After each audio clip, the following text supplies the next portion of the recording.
What's up, guys? This is JFZL1, formerly known as Johnny ZL1, but you know, had to change it up a little bit. I just want to say I'm back. I'm really starting this YouTube thing now for like real.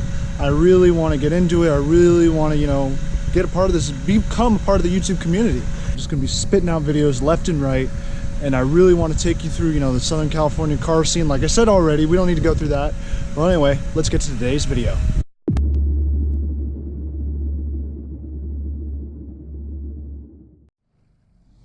Getting the ZL1 washed today.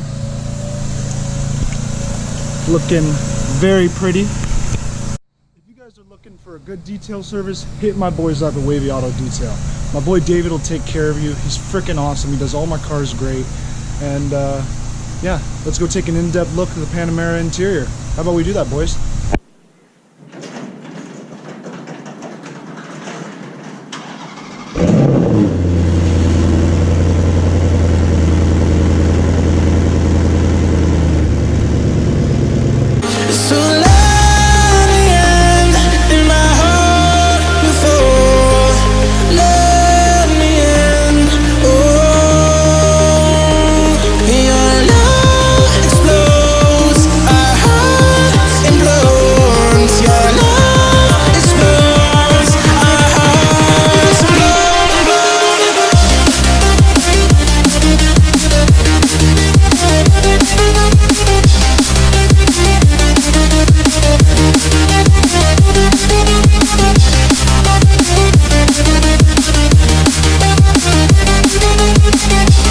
What's up, guys? We're inside the Panamera Turbo, and man, is this a nice place to be. Wow, I can't even tell you, like, literally, I don't care how long you own this car, every time you get into it, you're just gonna be like, wow, I can't believe that there's an interior this nice. Now, of course, I'm biased. You know, we own the car, the family does, but still, oh my god, all this carbon and leather. Ugh. Alcantara might be a little better, but you know, this leather's still nice. So let's take a look at it, huh? So as you sit in the Panamera, you are, you know, you look straight ahead to this nice gauge cluster with a little bit of digital display right there, telling you various things like engine temp, you know, all things like that. And it's also, you can toggle through it and it'll give you different things. This is one of the coolest features, how you get the nav screen like right there. It makes following a nav so easy. But then again, if you're driving this car just to follow a nav, you might be doing the wrong thing. So as you can see, we got the carbon steering wheel. I mean, this is so nice. You have this huge infotainment system right here, one of the best in the business. So in going through the different menu options you have up here, you can go to home, which brings you kind of like to this general display where you have a bunch of different menu options. You have apps, so Porsche Connect, you know, if you have the app on your phone, you can have different apps on that app itself and it'll go through the user interface. You have phone, obviously. You have nav. The navigation system in this car is absolutely phenomenal. I mean, for one, you have this giant display. You have the display in your gauge cluster, but the nav in this car is really something else. I've never used the nav in a car that I actually like, that I actually use instead of saying Google Maps on my phone. So this is just a very pleasant surprise. You have set, which allows you to go through different menu options, you know, device manager, vehicle settings, assistant systems, things like that. Assist is where you kind of, you know, you have the option to check which safety precaution systems you want running and which you don't. So you have lane change assist, lane keep assist, Porsche active safe, night view assist, surrounding assist, and traffic jam assist. So things like that. Here we have climate. Now this is probably the biggest con of the car. The climate control system on this car is very complicated. It is not easy to use, and it is not really easy to figure out. Everything for the climate is controlled right in this interface, whether it be how high you want the air and things like that. Now you do get a couple options right here to control the temp and the, you know, fan setting, but other than that, that's it. If you want to change the direction this vent is pointing, you got to go through here. If you want to change where you want the air to go, so say if you want your defrosters on, or you want the air blowing at your feet, you got to go through here. Even, and this really annoys me, is there are different settings for how high, you know, how much pressure you want from the fans in the AC or heater. So what I mean by that is, while you can control it right here, there's even more settings where you have to go to comfort, and you can have style. Say you see the air style, medium or strong or soft. So no matter what you do down here, mainly the most difference when it comes to how fast the air is blowing through this AC is dependent on what style you have it on. So that's another, that's kind of just one of those things. It's like, when you're driving on the road, let's say you're on the freeway and you don't really want to be looking at the screen to change where you want the air and things like that. It just makes it a little complicated. So I'm not a big fan of that, but every car has its problems.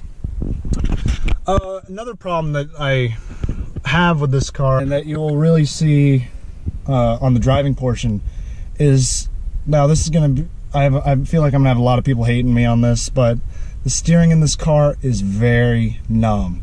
And now, of course, I'm not expecting a ton of driver input in a luxury sedan weighing 4,600 pounds, but let's say in comparison to the Audi RS7, now I would never take an Audi RS7 over this car, I'm just saying that right now, but when it comes to steering input, the Audi RS7 gives way more driver input than this car, and that's just what many car reviewers on YouTube will tell you, and that's just kind of the common notion around the car community when it comes to comparing these two luxury sedans. But that doesn't matter. This car is amazing. I would hardly change anything about it.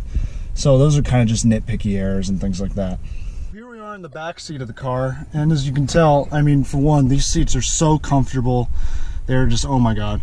And up here you have a panoramic roof like you do in the front seat. However, this one does not actually sit on a rail, so you cannot slide it to have this open up. As you can also tell, you get sunshades in the back, so if you hit the down, it'll go down, and then to bring it back up, you just hit up on the window button. So also back here you get the same carbon interior trim, just like I said, absolutely gorgeous. The back seat in this car is really something else. I mean, it competes with luxury sedans that cost twice the amount we paid for this car. I mean, but one of the things that sets this car apart when it comes to the back seat is this digital display right here. This digital display is the coolest. It allows the passengers in the back, they have their access to their own temp, for air, for how hot or cold they want back here. But also you can control media. Oh, look what's playing. Hey, my boy Max. Look what I got playing on my phone, just because I love you. But yeah, you can just toggle through so many different menu options and things like that. You have a seat option. You have a heated seat back here. It's just absolutely crazy. I mean, it's one of the coolest things I think I've ever seen on a car. Like, actually, just how much the passengers back here have pretty much allow them to customize their own driving experience just in the back seat, which is really cool. That's pretty much kind of an in-depth look at the interior of this car. When we go on the driving portion, I will show you way more of the exterior, and I'll just show you how the car handles, how the car drives, what it's like. I mean, especially with this type of car, I'd really want to convey like what this car is like in traffic. I live in LA. This car is mostly going to see traffic, so that I would really like to show like how well this car does just overall in every aspect of driving, whether it be city driving or canyon driving, even with this all-wheel drive system and rear-wheel steering. This car is just phenomenal. So hope you enjoyed this look at the interior of the Porsche Panamera Turbo, and as always, please like and subscribe, and I will see you next time.